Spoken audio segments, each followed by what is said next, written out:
她嫁给别的男人，只为让他永远嫉妒。今天我们继续来分享荆棘鸟。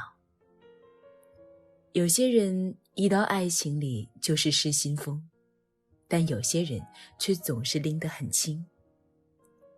之前我们讲到，拉尔夫对梅吉的感情有些失控了，但是失控之后呢，他立马又恢复了理智。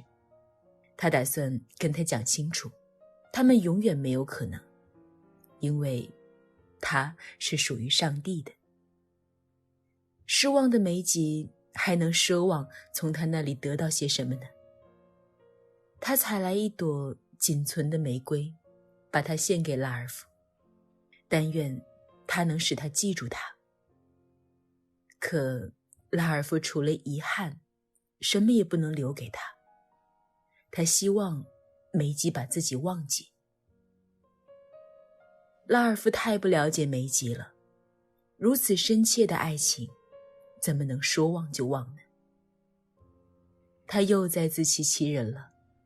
他怎么就都没有想到，连上帝都无法让他克服的爱情之痛，梅吉又该如何承受呢？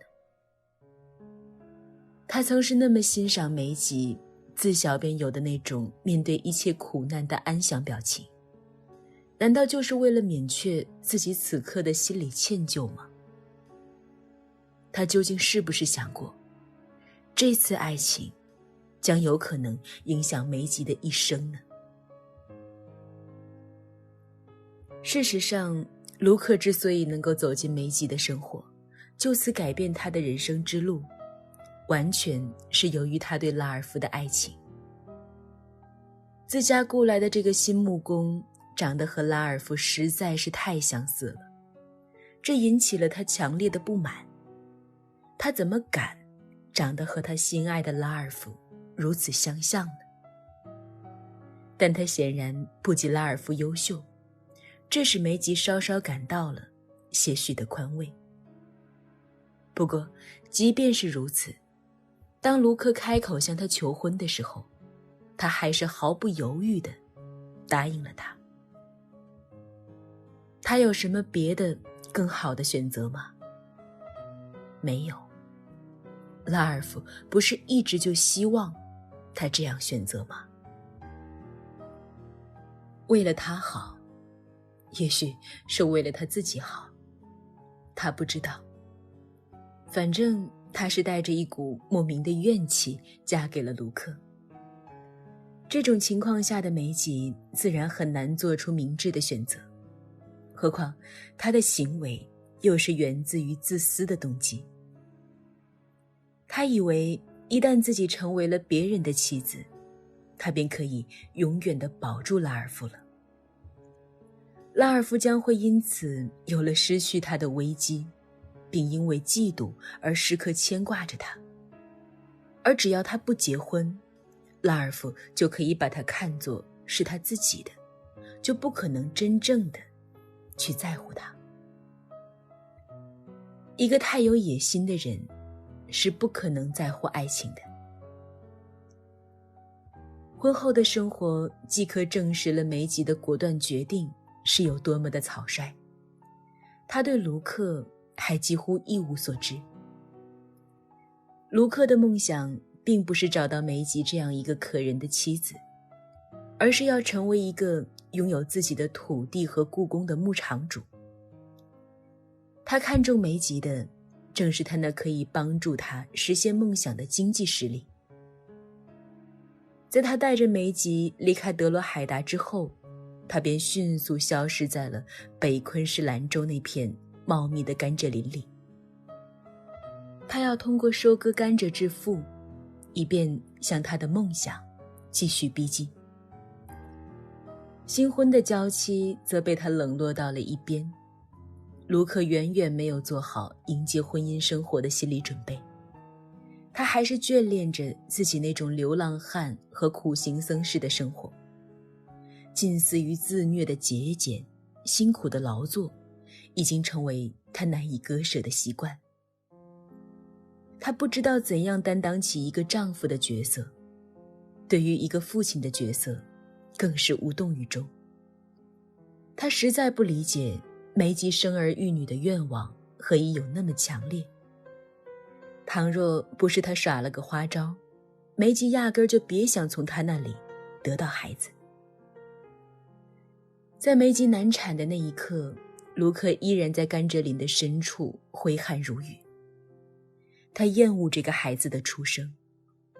不过梅吉在死亡那飘忽的幻影里，期盼的也不是卢克的到来，他呼唤的是拉尔夫的名字。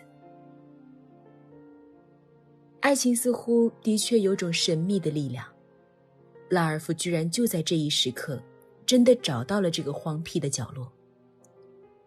对梅吉的那种与日俱增的担忧促使他立即采取了这次行动。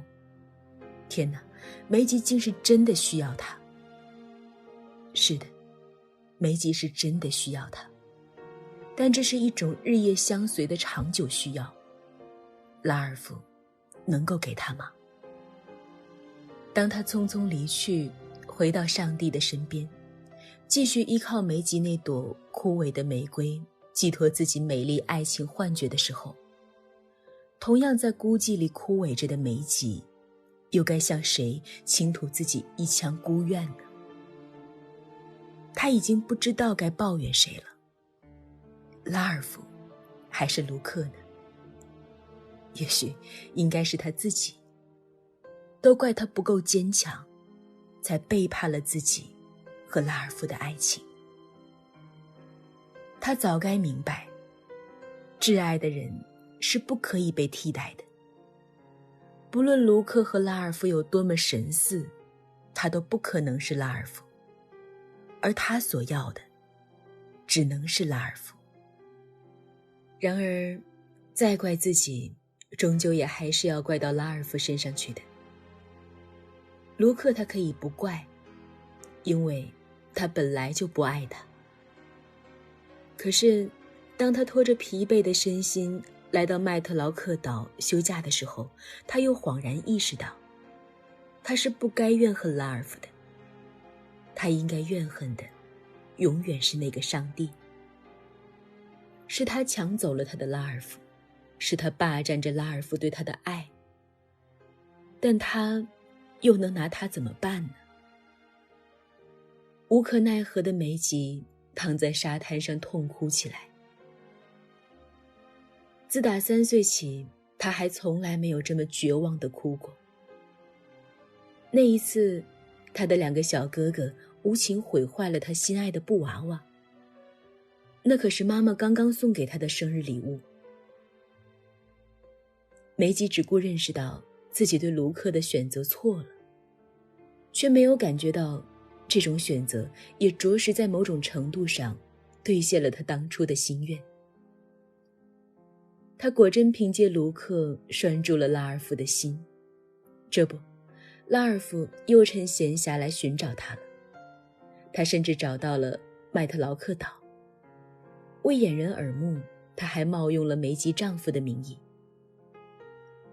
这是一次危险的行程，在这样一个人烟稀少的小岛，梅吉会使他误以为来到了天堂。上帝也随着众多熟悉的目光一起消隐了，他无需再戴上那副神圣的面具。他终于看清了眼前的梅吉，他早已不是他梦幻中的那个孩子，他爱恋的也不只是那个圣洁的孩子，是他自己在一直把自己当成一个天真的孩子。在这个远离上帝的地方，他一下子就长成了一个男人。他渴望用梅吉那真实的躯体来验证自己成熟的力量，用他的精髓透彻地滋润一下自己那干瘪的灵魂。在梅吉的躯体里，他发现了一个崭新的天地，那是一个博大而又深邃的天地。因此他对梅吉说，我觉得好像以前我从来没有见过这个世界似的。他又说，梅吉，我从来没有如此幸福过，或者说，我从来没有如此不幸过。是啊，上帝哪能给予他这样的幸福呢？而也正是上帝造就了他这样的不幸。然而，激情过后，拉尔夫还是要选择他的不幸。纵然难舍难分，也还是要提上行囊，匆匆离去。原因很简单，他不能为他的梅吉而活着，尽管他以为他们是为彼此而生的，但上帝，也可以说是野心，插在了他们的中间。一个太有野心的人，是不可能在乎爱情的。不过，经过这次朝夕相处，梅吉也没什么可遗憾的了。爱情是诱使我们匆忙奔赴的辉煌地狱。他从他那里得到了一个孩子，他坚信那将会是一个和拉尔夫一样的儿子。同上帝的较量取得了胜利，他得到了上帝无法从拉尔夫身上得到的东西。但他不能再守着卢克了，因为他不能第二次背叛自己的爱情。他返回了德罗海达，他要在这里终生守候自己的爱情。除了麦特劳克，德罗海达是他永久拥有拉尔夫的地方。就让卢克永远淹没在那片浩瀚的甘蔗林之中吧。戴恩的出生仿佛是对梅吉衣食苦练的补偿，他的确是太像拉尔夫了。而拉尔夫看到这个孩子，内心首先涌起的是阵阵妒意。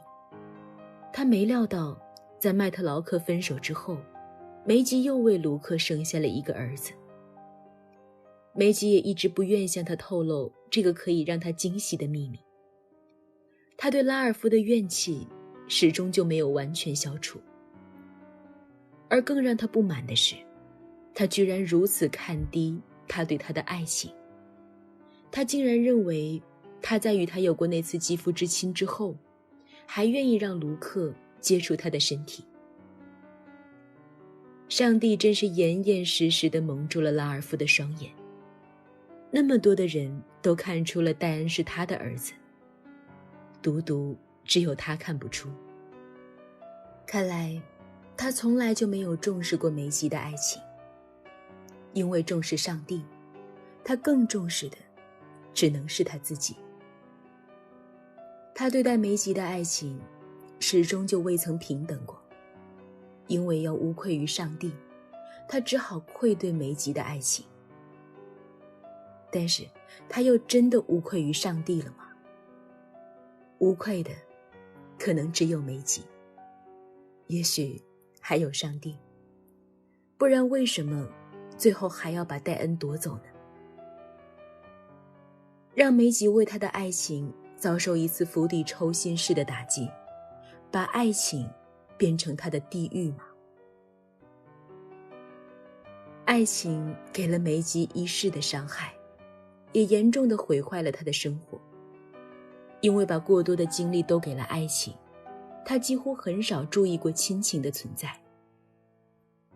由于没能成为一个如愿的妻子，他便疏忽了做一个称职的母亲。女儿朱思婷成人后所遭遇的爱情心理障碍，不能说不与他这种疏忽有关。不过梅吉最终还是帮助女儿抓住了他的爱情。在女儿和女儿的爱情之间，他选择的依然是后者。他宁可让爱情将女儿从自己的身边带走，不管自己有多么的需要女儿。爱情已经从他那里拿去了太多，但就是没有拿走他对爱情的信仰。他恨过卢克，恨过拉尔夫，也恨过自己，最后是恨上帝，却唯独没有恨过爱情。而随着岁月的消磨，因为爱情，他连为他招来灭顶之灾的上帝都不再介意了。爱情终究是梅吉战胜了那个冷酷的上帝，不是吗？他夺去了那么多，却始终未能夺去他的爱情。传说有那样一种鸟儿，一生都在寻找着荆棘树，它要把荆棘深深地插进自己的身体，然后才能放声高歌。那歌声顿时会使世上所有的声音都为之失色，而他的生命也正伴着那滴血的歌声渐渐远去。爱情有的时候也是这样啊，它诱使我们动用一次空前绝后的痛苦，为的就是换得一生中最壮丽的时刻，而那个时刻甚至可以让地狱也变得辉煌。今天想要和大家聊的话题是，如果让你用一种东西来比喻爱情，你会想到什么呢？欢迎在评论区里留言，